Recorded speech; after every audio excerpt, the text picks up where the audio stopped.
Q&A 마지막 시간이어서 이제 살펴보겠습니다.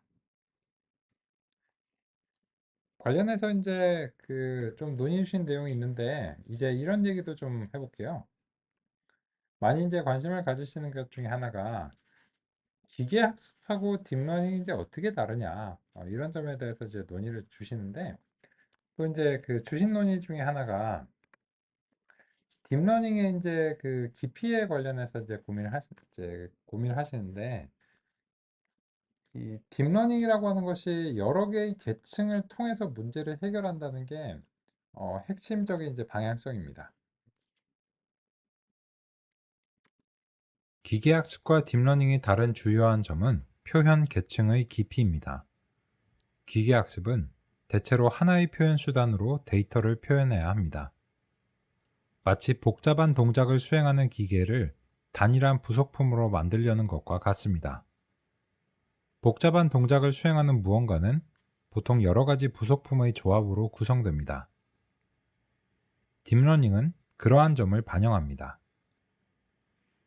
복잡한 데이터를 단일한 표현 수단으로 모두 표현하려고 하지 않고 단계별로 각각 적절한 표현을 찾습니다. 상식적으로 생각해도 그렇게 해야 할 것 같습니다.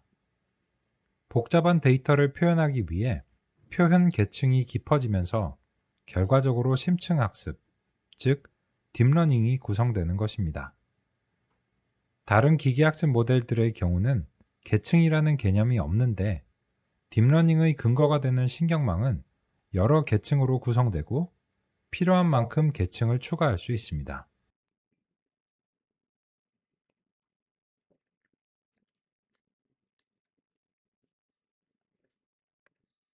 그러면 이 점에 대해서 요 점에 대해서 같이 한번 좀 얘기를 해보겠습니다. 이 기존의 기존의 이제 방법론이나 이런 것들은 그냥 하나의 단일한 함수를 가지고서 x와 y의 관계를 이제 설명을 하려고 하는데 그런 점이 이제 바람직하냐는 거죠. 이게 무슨 말인가 하면 이런 비유를 한번 생각해 볼게요. 예를 들어서 스마트폰 같은 복잡한 기계를 만드는 과정을 한번 생각해 보겠습니다. 그러면 여기에는 디스플레이도 들어가고 뭐 램도 들어가고 여러 이제 모듈들이 들어가는데 이런 것들을 그 이제 공정을 최소화하기 위해서 단일 부품으로 만들려고 노력한다라고 해보겠습니다. 그러면 예를 들어서 CPU하고 GPU하고 이 두 개가 따로 있는데 야 요새 GPU 구하기도 어렵고 너무 비싸잖아. 그러니까 CPU랑 GPU를 그냥 다 같이 한꺼번에 만들어 버리자. 혹은 통합해 버리자. 이렇게 이제 하는 경우가 있는데 결론적으로는 그렇게 안 됩니다. 그죠? 왜 애플 실리콘에서 그렇게 하는 거 아니야? 애플 실리콘도 그 보시면 시스템 온 칩이라고 하는 것이지 이 칩 안에 CPU 영역이 따로 있고 또 여기서도 그 효율 연산을 하는 그런 코어가 있고 그리고 이제 어, 고속 연산을 하는 그런 이제 퍼포먼스 코어가 따로 있죠. 그리고 GPU 영역이 따로 있고 뉴럴 엔진이 따로 있습니다. 그런 걸 보시면 이거를 그냥 하나로 패키징을 했을 뿐이지 각각 전문화된 영역들이 따로 있다고 할 수 있습니다. 그래서 CPU는 말하자면 F1이고 GPU는 F2고 또 이제 미디어 엔진은 F3이고 F4고 이런 식으로 서로 다른 함수로 이제 구성이 되어 있습니다. 이런 말씀을 드린 이유가 뭐냐면 은닉층을 여러 개를 갖는다라고 하는 것은 이 일련의 비선형 변환을 여러 번 반복적으로 수행한다는 것을 뜻합니다.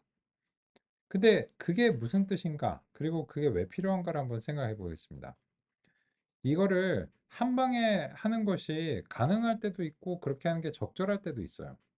그리고 이 계층이 몇 개나 되어야 되는지는 문제가 얼마나 복잡한가에 달려 있습니다. 그리고 이제 어떤 형태의 문제인가도 이제 중요하고 그거는 우리의 마지막 주제에도 이제 맞닿아 있습니다. 근데 딥러닝들이 계층이 깊어지는 이유가 뭐냐면 이 한 번의 변환으로서 그게 잘 안 되기 때문입니다. 요리에 비유하자면 이런 겁니다. 지난번에 이제 딥러닝의 비전형 변화는 요리 이제 불에 구워서 단백질에 변형을 주는 걸로 말씀을 드렸는데, 농장에서 좀 잔인한 예시가 될 것 같은데, 돼지를 잡아가지고 돼지를 잡지도 않고 그냥 불판 위에다가 올리면 어떻게 될까요? 안 되겠죠. 그죠? 간단한 얘기입니다. 안 됩니다. 안 되는데요. 그럼 어떻게 해야 되나요? 이게 돼지가 소위 말해서 공정을 거치죠. 이제 도축이 되고 정육 공장에 가고 정육점에 가고 거기서 삼겹살이냐 목살이냐 뭐 이런 거 뭐 구이할 것인가요? 아니면은 뭐 이제 수육할 것인가 이렇게 물어보잖아요. 그죠? 그러면 이제 뭐 할 겁니다 하면은 여기 와가지고 그리고 집에 와가지고 또 처리를 하잖아요. 적당한 크기로 자른다든지 소금도 막 뿌리고 막 그러잖아요. 그런데 야, 이런 공정 복잡하니까 한 방에 해. 그냥 요 돼지한테 소금을 뿌려. 그러면은 똑같은 효과가 날까요? 안 날걸요? 돼지한테 소금을 뿌린다고 해서 집에서 삼겹살을 굽기 전에 소금을 뿌리는 이 절차가 여기서 한 방에 될 수가 없습니다. 그냥 돼지한테 야, 너 나오면서 간장에 한번 그 구르고 그다음에 소금에 한번 구르고 이렇게 나와. 이렇게 한다고 해서 얘가 맛있어지지가 않아요. 그 왜 그러냐면은 얘가 그 이제 소위 말해서 이제 살코기 상태가 돼야 되잖아요. 그리고 나서야 비로소 우리가 이제 여기에 대해서 뭐 양념도 하고 뭐 치대고 이런 게 효과가 있는 거고, 그리고 나서 불판 위에 올렸을 때 효과가 있는 겁니다. 그래서 왜 이런 말씀을 드리냐면 세상의 대부분의 일들도 이런 공정으로 되어 있습니다. 그래서 이제 조직에 계시니까 이런 거를 아마 공감하시리라 생각하는데, 원하시는 어떤 업무나 이런 처리가 있잖아요. 그게 한 방에 되나요? 한 방에 되는 경우도 있죠. 그냥 바로 옆에 전문가한테 물어보고, 아, 그 바로 됩니다. 이렇게 하는 경우 있고, 오, 그거는 좀 복잡한데요.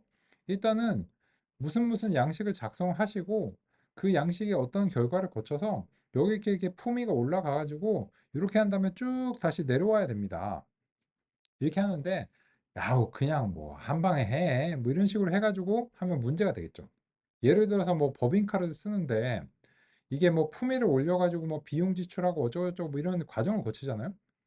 근데 그냥 요긴하게 쓸 때가 있습니다 하고 그냥 써버리면 문제가 되겠죠. 절차가 있습니다. 그래서 이런 절차들이 그 조직이 일종의 정보를 처리하는 기관에 비유를 할 수 있는 겁니다.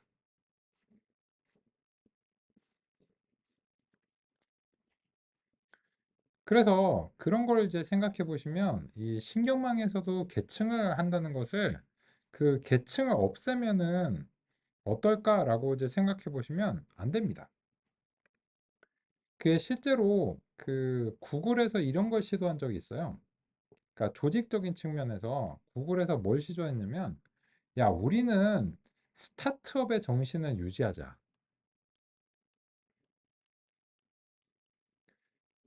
그리고 여기 그 중간 관리자 이런 거, 아우, 야, 스타트업은 그런 거 안 해. 그냥 요 탁월한 개인들이 그냥 다 노력해갖고 하는 거야. 해가지고 구글에서 요 중간 관리자를 없앤 적이 있었대요. 근데 결론적으로는 어떻게 됐냐면 이런 문제가 생겼습니다. 요 각각의 사람들이 설령 훌륭하더라도 이 사람들의 결과를 중간에서 취합해 줄 수 있는 사람들이 없는 거예요. 그러면 어떻게 동작을 하냐면 각각의 개인들이 그냥 각자의 일을 해버리는데 이게 조직의 전체적인 목표에 어떻게 기여하는지 조율이 안 됩니다. 그러면은 이제 A라는 사람하고 B라는 사람이 각각 퍼셉트론에 이제 비유해서 이제 작업하는데 나중에 이제 복도에서 만나서 뭐 잘 지내셨어요? 뭐 요새 뭐 하시나요? 이런 얘기 하는데 서로 뭘 하는지 모르는 거예요. 근데 듣고 보니까는 그거 사실 제가 하고 있는 일인데요?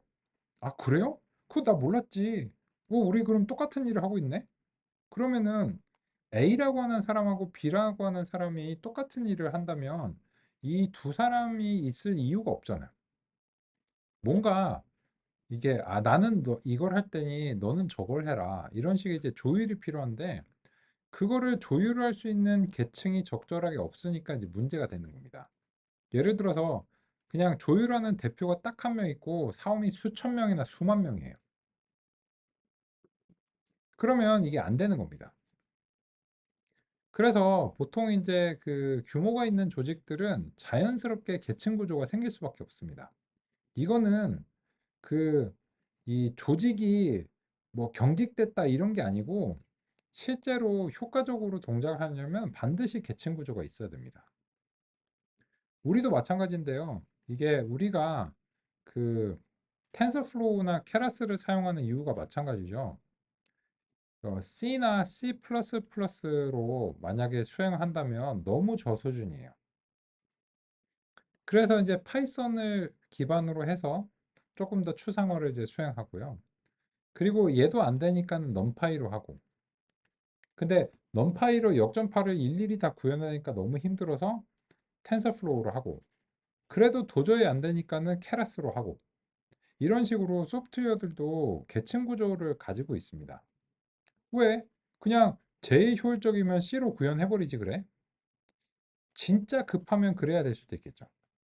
근데 이 C로 구현하면은 이제 실제로 텐서플로우 자체는 C로 구현이 되어 있습니다. 그래서 그 실행 시간에 대해서 좀 고민하시는 것과 관련해서 제가 이런 조언을 드릴게요. 이 넘파이 자체도 어, 실제로는 내부적으로 C랑 최적화된 포트란 코드로 많이 구현되어 있습니다.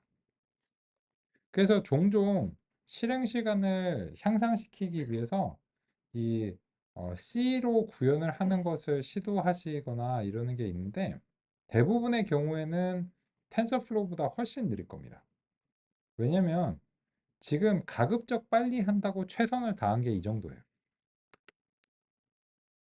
그리고 지금 챗GPT나 그리고 구글의 이제 제미나이 있잖아요. 이런 애들 뭘로 구현했을까요? 텐서플로우로 구현했을 거고 챗GPT는 파이토치로 구현을 했습니다. 그죠?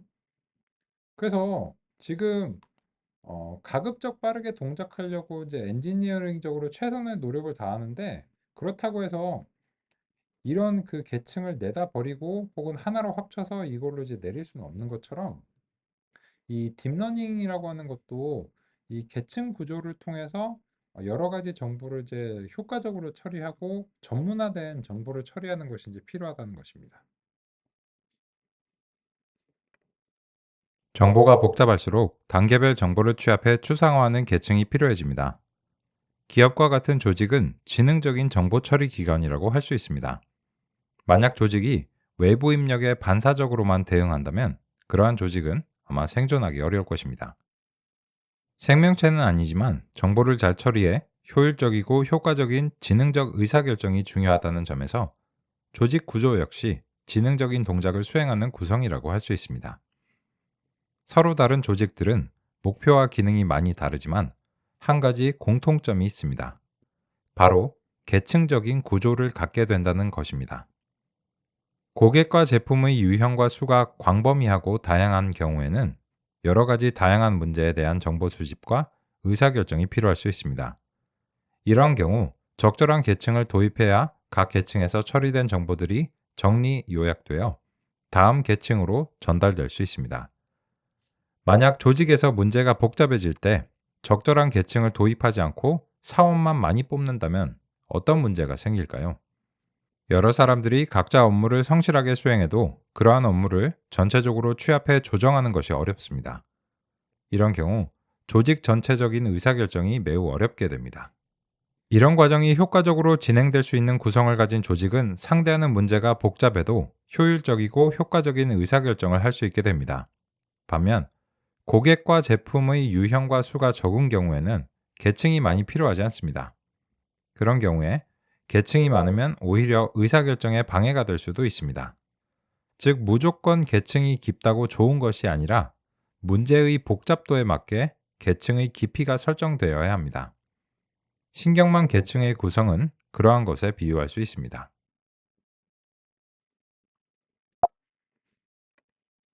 정보가 복잡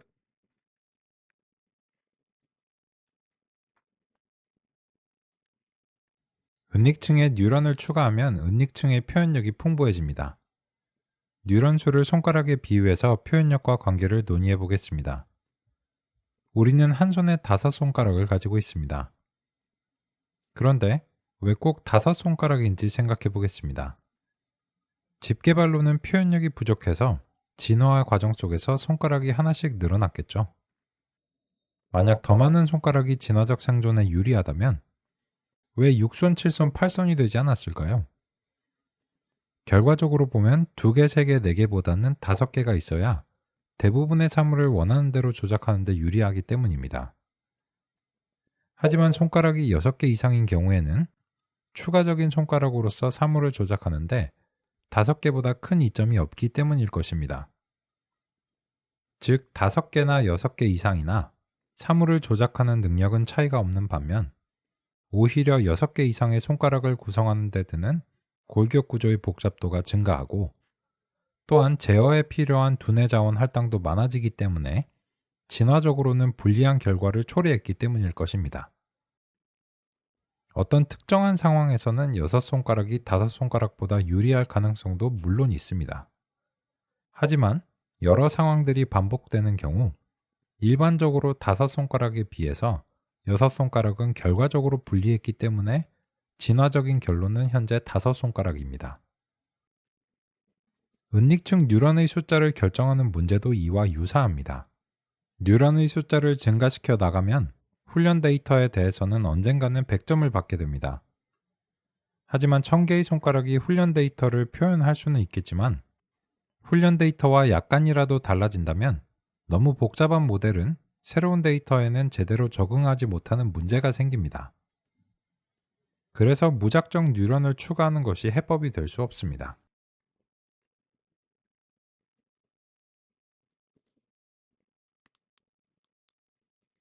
이러한 논의를 드리는 이유가 무엇이냐면, 지금 현재 우리는 이제 신경망 설계에 대한 고민을 하기 때문입니다. 어떤 형식으로 신경망의 계층을 구성해야 되는가? 라고 하는 점이 이제 고민스러운데요. 왜냐하면 이거를 어떻게 구성하는가에 따라서 이 경사하강을 통해서 해법을 찾을 수 있을 것인가 없을 것인가가 이제 관건이 됩니다. 그런데 언젠가는 찾을 수 있다는 보장이 있어야 이런 것들을 이제 하게 되는데 1989년에 이 전역근사 이론이라고 하는 것이 일단 나오긴 했고 여기서 신경망에 뉴런의 개수를 충분히 추가하면 언젠가는 실수 범위의 함수는 무조건 이제 찾을 수 있다. 이렇게 이제 이론이 있긴 했습니다. 그러면 진짜 그럴까요? 이 히든 유닛을 그냥 500개로 때려 넣어 버리겠습니다. 한 층에. 그러면 이제 단층에 500개를 때려 놓고 나서 조기 종료를 일단 풀고 잠시 에폭을 충분히 한번 줘 보겠습니다. 그리고 한번 실험을 다시 해 보겠습니다. 그러면 지금은 히든 유닛 첫 번째 거에다가 그냥 다 때려 넣었습니다. 그리고서 이제 조기 종료는 일단 하진 않고 이게 어떻게 되는지 궁금하니까 그냥 100번을 그냥 돌려보고 있습니다. 왜냐하면 그냥 은닉증 하나라도 뉴런 개수 많으면 해결이 된다며? 진짜 그런지 보자는 거죠. 그래서 이제 지금 이제 되어가고 있는 상황을 이제 보겠습니다. 보시면 96도 나옵니다. 그죠?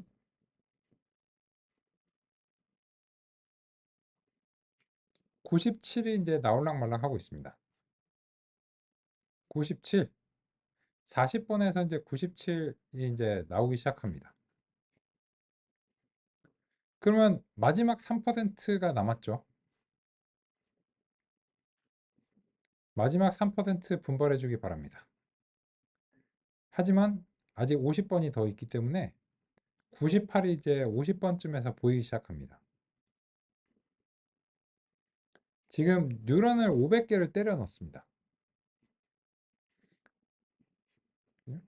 그럼 이제 그 60번 때 되면서 99의 가능성이 보이기 시작합니다.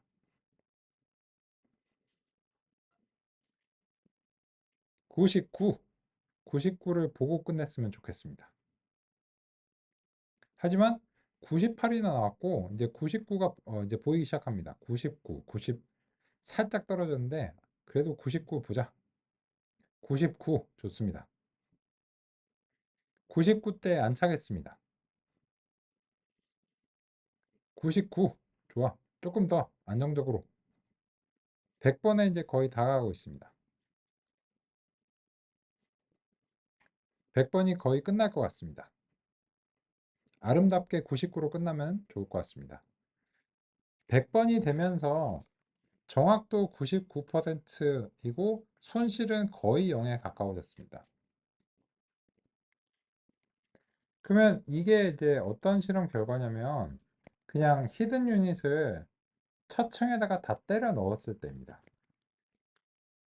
그러면 이 1989년에 전역근사 이론을 느껴볼 수가 있는데요. 뭐냐면 은닉층 여러 개도 필요 없다.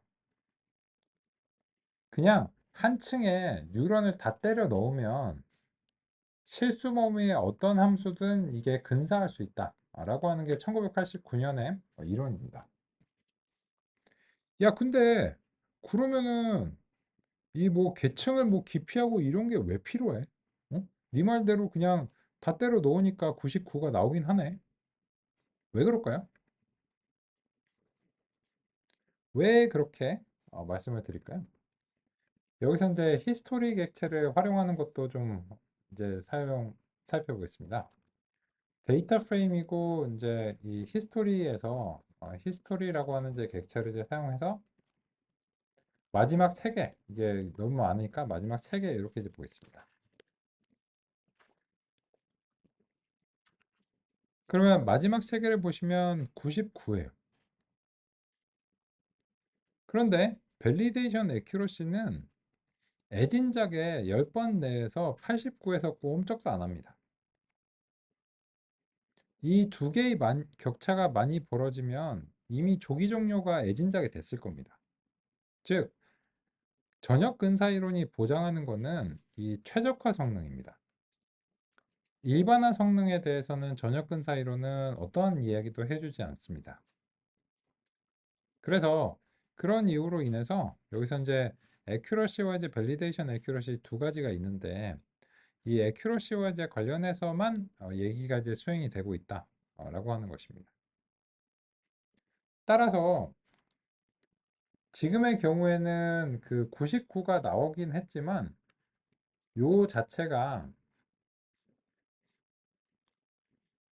우리가 예전에 이제 수행했던 그런 50백에 비해서 전혀 효과가 없었다라고 할 수 있습니다.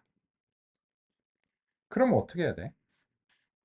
그래서 우리는 우리의 마지막 논의로 보겠습니다.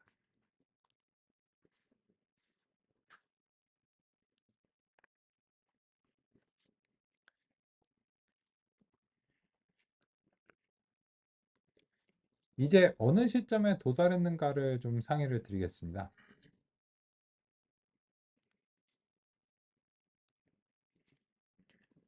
이제 1980년대를 지나신 거예요. 1980년대 중반에 역전파를 이제 지나서 신경망이 이제 활용되고 평가되는 시점을 이제 보시고 있는데 이 1990년대에서 한 2000년대 사이에 이런 이제 논의를 이제 보고 있고 일부 렐루라든지 이런 어떤 결과들 뭐 혹은 최적화 기법 아담 이런 것들은 이제 2010년 이후에 이제 기법들을 백투더 퓨처에서 여기다가 도입하고 있긴 한데 근본적으로 멀티레이어 퍼셉트론을 사용하는 것은 이제 변함이 없습니다.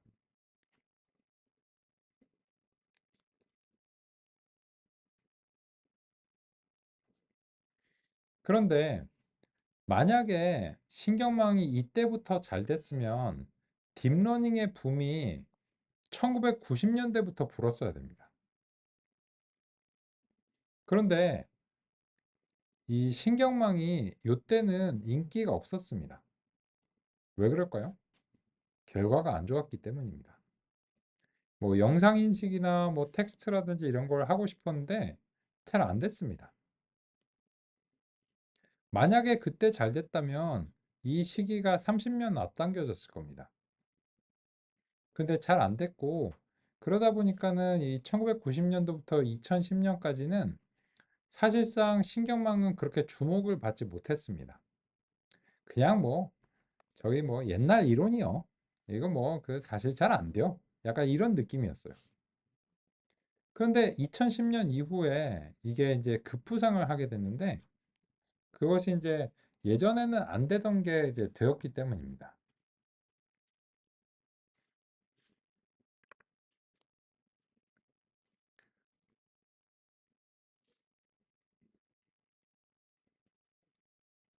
초기의 성공적인 합성곱 신경망은 1998년 르넷입니다. 르넷은 합성곱 계층을 사용한 7층의 신경망으로 손글씨를 인식하는 모델로 활용되었습니다. 1989년 합성곱 신경망이 최초로 고안된 이후 10년 정도의 기간 동안 다듬어져서 완성되었습니다.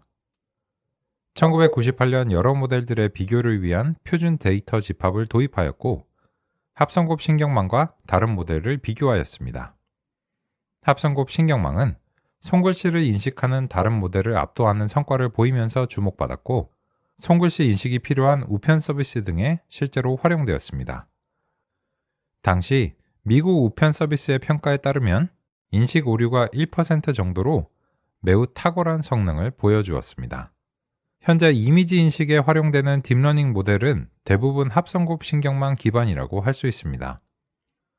1998년 르넷은 2012년 알렉스넷이 해당 기술을 빅데이터에 대해 적용하면서 가치를 재평가받았습니다. 딥러닝에 대한 불씨가 점화됐는데 합성곱 신경망이 큰 역할을 했습니다. 그러면 일단은 실험적으로 다짜고짜 한번 먼저 살펴보시죠. 우리 또 실험 좋아하죠. 왜냐면 그게 재밌으니까요.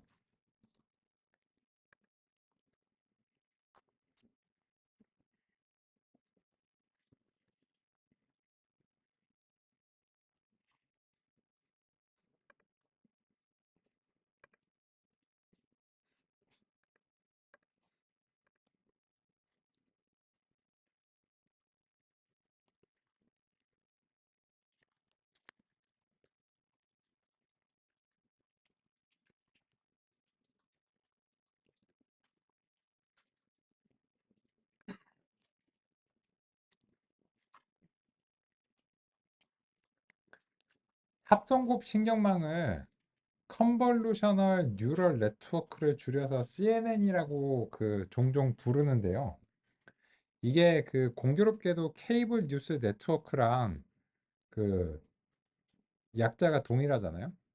그래서 CNN보다는 컨보넷이라는 용어로 부르겠습니다.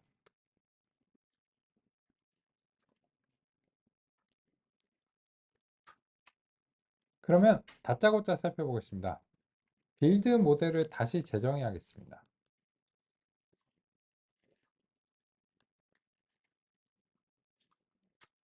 모델 시퀀셜로 여전히 하겠습니다.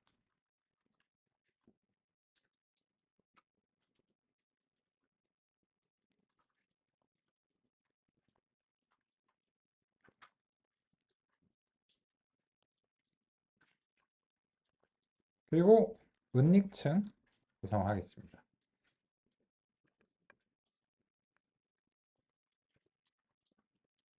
그리고 출력층인데 일단 출력층은 예전과 동일합니다.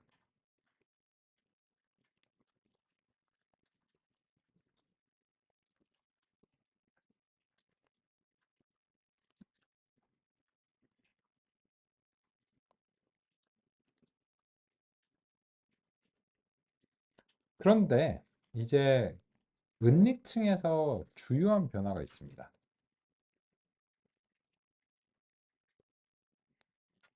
더 이상 댄스가 아닌 합성곡 계층을 써보도록 하겠습니다. 여기서도 그 출력의 개수는 임의적으로 정하겠습니다. 예를 들어서 뭐 16개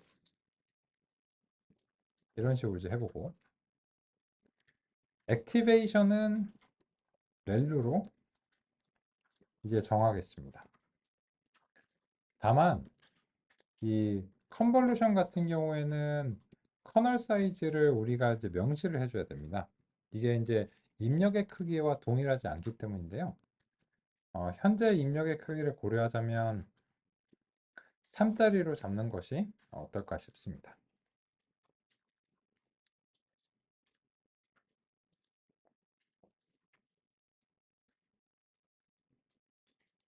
그리고 이제 그 이 시퀀셜을 하실 때 할 때 만약에 이제 요 그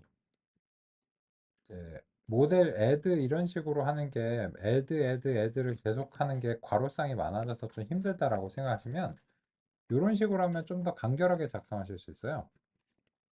이렇게 해서 그 인풋츠 이렇게 이제 하고 여기 있는 내용을 요 안으로 이렇게 집어넣어 주면 됩니다. 그리고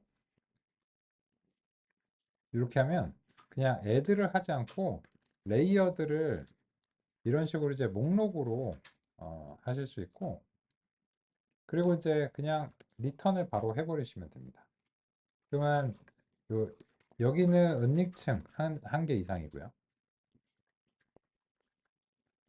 마지막에는 이제 출력층인데 애드 하고 이제 괄호쌍이 많아지는 그런 것들을 좀 덜 하도록 할 수 있습니다.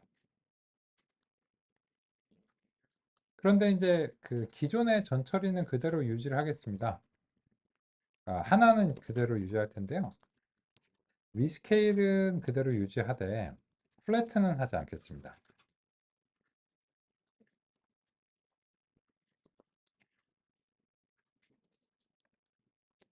그리고 나서 이제 모델을 빌드 모델로 만들고 인풋은 예전과 동일하게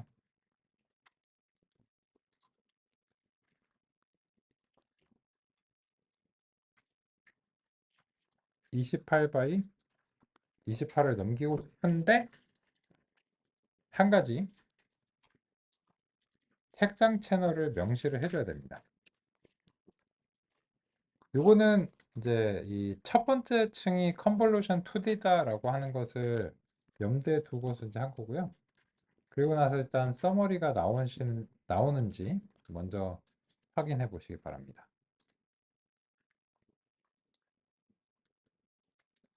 일단 서머리가 나와야 됩니다. 아직 완성이 된 건 아닌데 서머리도 안 나오면 다음 거를 진행할 수가 없으니까 여기까지 먼저 잘 확인이 되시는지 살펴보시기 바랍니다.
같이 한번 보겠습니다.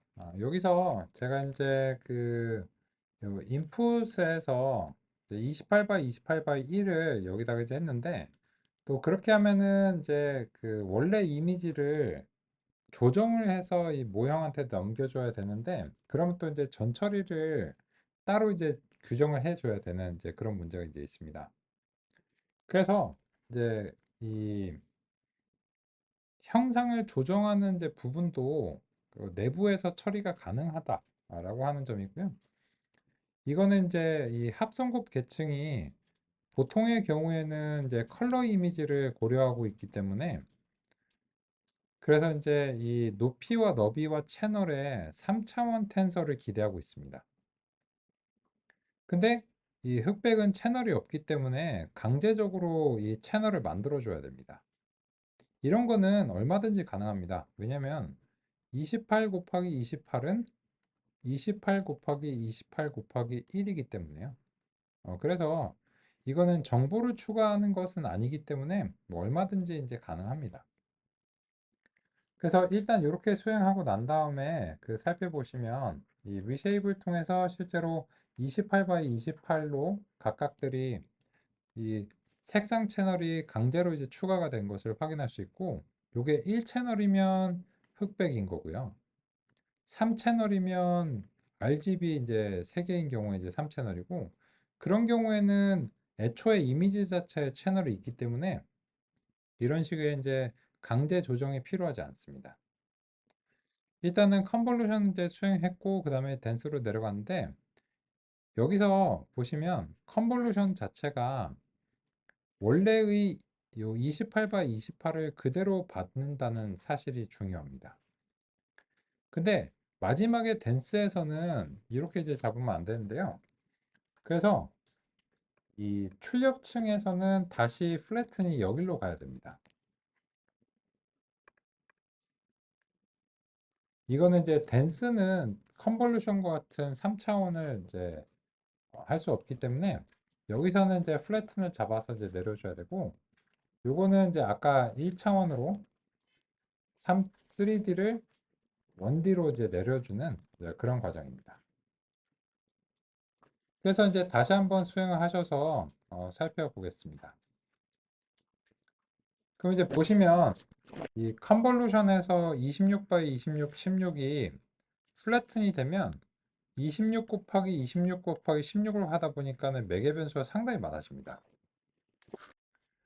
그러면 이제 여기 보시면 여기서 대부분의 매개 변수가 다 생기고, 컨볼루션의 경우에는 매개 변수가 얼마 없습니다.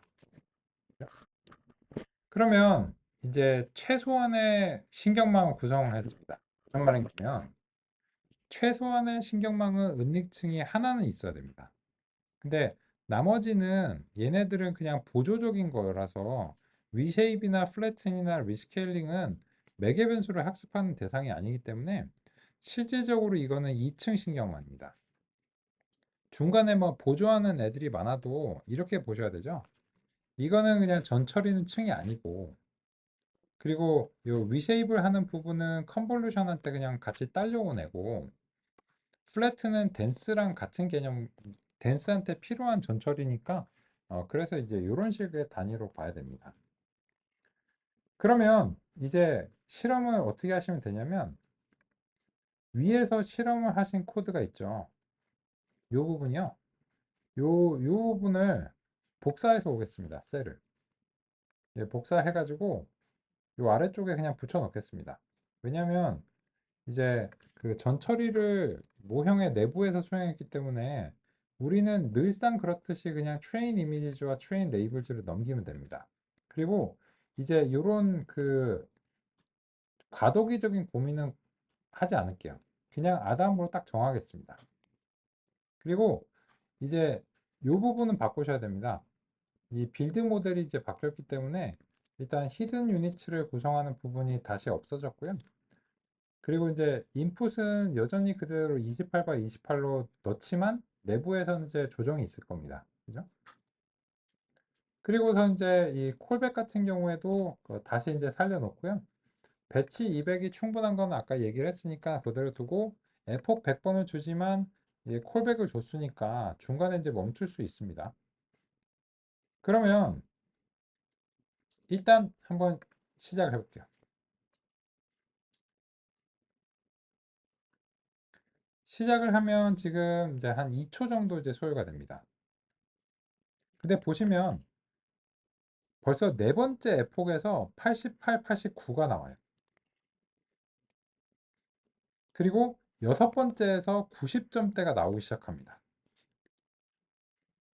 이거는 우리가 완전 연결 계층을 훨씬 깊게 만들었을 때도 어찌 얻기 힘들었는데요. 보시면 그 90이 훌쩍 이제 가고 있고 밸리데이션 애큐러시를 처음으로 90을 한번 봐봤습니다. 이거는 우리가 아까 완전 연결 계층을 아무리 노력을 해도 잘 안 되던 부분이었습니다. 근데 과적합은 좀 발생해서 오히려 이제 소폭 낮은 것으로 이제 떨어졌지만 가장 좋았던 베스트 모델에서 지금 밸리데이션 애큐러시가 이렇게 이제 나오는데 이제 이런 설정하겠습니다.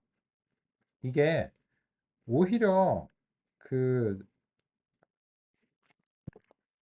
마지막 상태보다 이 상태가 더 좋은 상태입니다. 왜냐면 밸리데이션 로스가 0.28이고 얘는 0.3대예요. 그래서 이 조기 종료를 이제 그 설정할 때 다음 같은 부분을 이제 고려하겠습니다.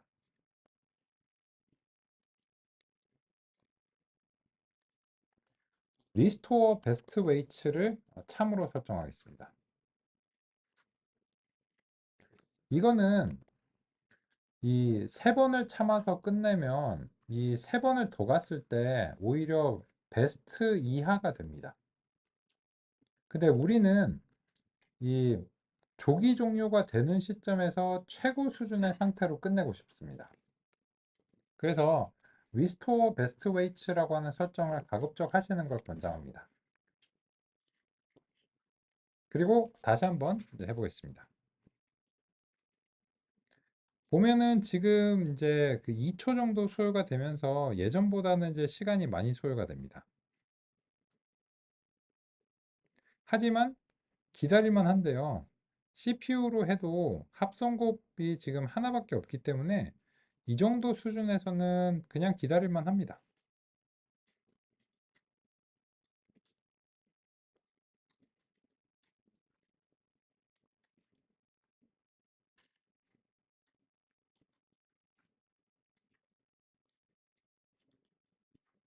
그래서 한 18번 정도에서 90점대에서 아름답게 마무리가 됐습니다.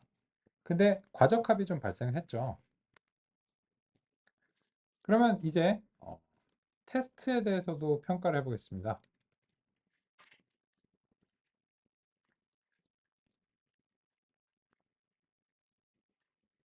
모델의 evaluate라고 하는 메소드가 준비가 되어 있고요. 여기서 이제 테스트 이미지즈와 테스트 레이블들을 이제 전달하시면 되고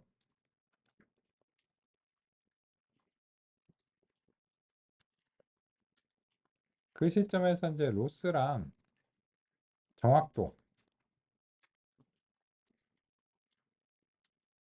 애큐러시를 이제 보겠습니다. 테스트 로스 소점 한 4자리 정도까지 보고요. 애큐러시는 테스트 애큐러시 소점 2자리 정도까지 퍼센트로 확인해 보도록 하겠습니다.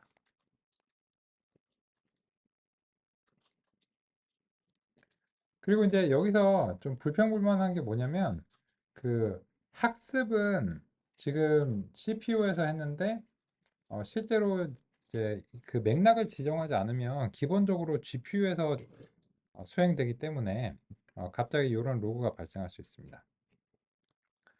그러면 애큐러시가 그 거의 90에 가까운 상태로 나왔다는 사실을 알 수 있고요.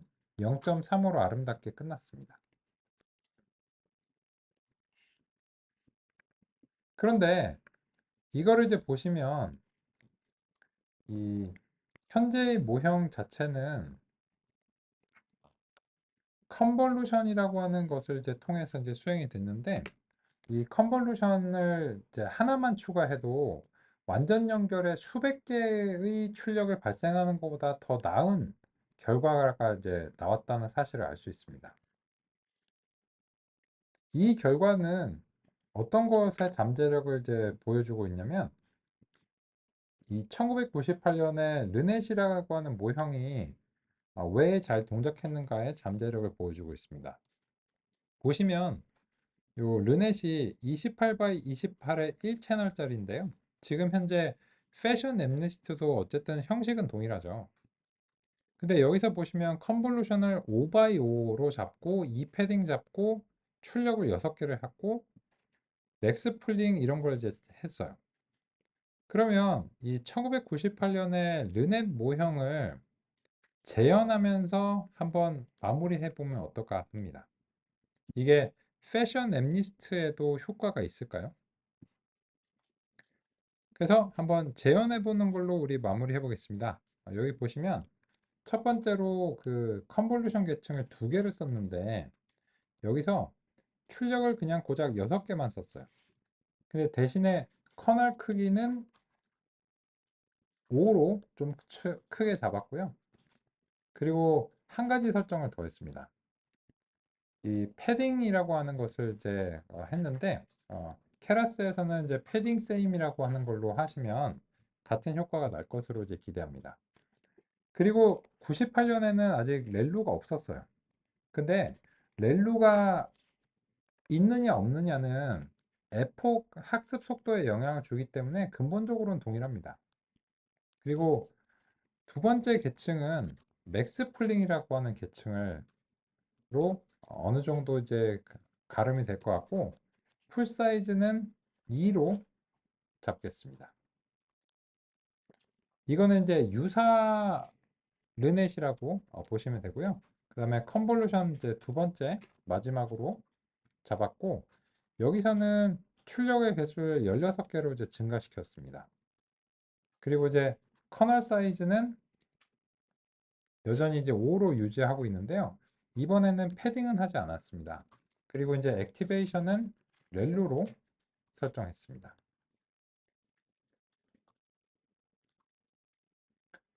그리고 나서는 이제 맥스 풀링을 한 번 더 잡는데 이거는 맥스 풀링을 이제 복사 붙여넣기 하시면 되고요. 그리고 나서 여기서 이 출력층에서는 댄스를 한 번에 10으로 내려가지 않고 중간에 좀 과정을 거쳤습니다. 그래서 레이어즈에서 이제 댄스를 120개를 하나 잡았고요. 비선형 활성화를 반드시 해야 되겠죠. 그래서 이제 그 렐로로 설정하고요.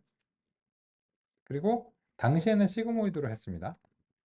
그리고 이제 84개를 이제 잡고 액티베이션 렐로를 이제 했습니다. 그러면 이렇게 이제 하고 나서 일단 서머리가 나오는지 먼저 확인해 보시기 바라겠습니다. 그러면 이제 보시면 그 1998년에 르넷과 거의 유사한 구성입니다. 일부 요 렐루라든지 몇 가지 요 풀링의 방법이 약간씩 다른데요. 사실상 거의 이제 동일한 모양입니다. 그러면 이제 우리의 34시간의 마지막 실험을 이제 해보려고 하는데요. 일단은 CPU 상태로 한번 시작을 해보세요. CPU 상태로 이제 시작하면 그래도 기다릴만 합니다. 한 5초 정도의 소요가 되는데 그러면 이제 이거를 멈추고 GPU로 바꿔서 한번 해보겠습니다. 이거는 그 지금 저는 로컬에서 돌리고 있기 때문에 그러니까 맥북에서 돌리고 있기 때문에 아마 얻으시는 결과보다 더디게 나올 가능성이 있습니다. 그러면 이제 GPU 이제 가속을 하면 아마 1초 만에 끝나실 거예요. 근데 저 같은 경우에는 지금 막 열려 있는 창도 많고 막 화면 녹화도 하고 있고 이래가지고 그 좀 더 오래 걸리는데 이게 이런 데서 이제 GPU 가속에 이제 효과가 있다. 이런 점을 이제 확인하실 수 있으시리라 생각합니다. 그래서 우리의 마지막 실험은 이제 1998년의 모형, 즉 르넷이 과연 이제 패션 애니스트에도 효과가 있을 것인가? 그런 점이 이제 궁금했고, 여기에 대해서 이런 개념도를 보기만 하면 이 내용을 이해한다면 케라스 코드로 손쉽게 재현이 가능하다는 사실도 마지막으로 확인해 봤습니다.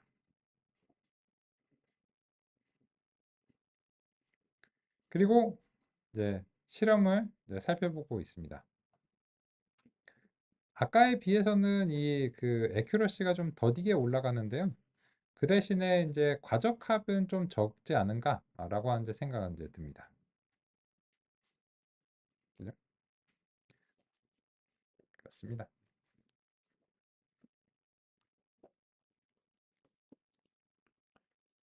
그래서 우리 합성곱에 대해서 상세하게 살펴보는 과정까지는 이번 과정에서는 이제 하지는 못했는데요. 이 다음 과정, 딥러닝 심화 과정에서는 여기서부터 논의를 진행합니다.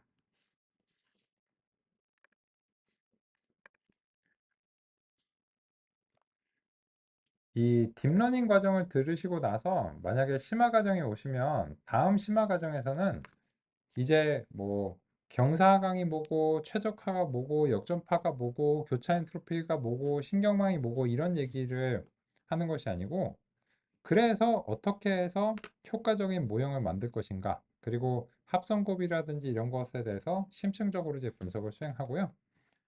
자연어 처리 과정에서는 트랜스포머가 어떻게 해서 만들어지고 왜 그렇게 만들어지고 또 실제로 어떻게 만드는 것인가 이런 점으로 이제 살펴봅니다. 이번 34시간의 과정을 통해서 이 딥러닝이라고 하는 것의 기본 이론이 무엇이고 왜 그런 이론들이 필요한가 이런 점으로 소개해드렸습니다. 하시고자 하는 일에 참고가 되셨기를 바라겠습니다.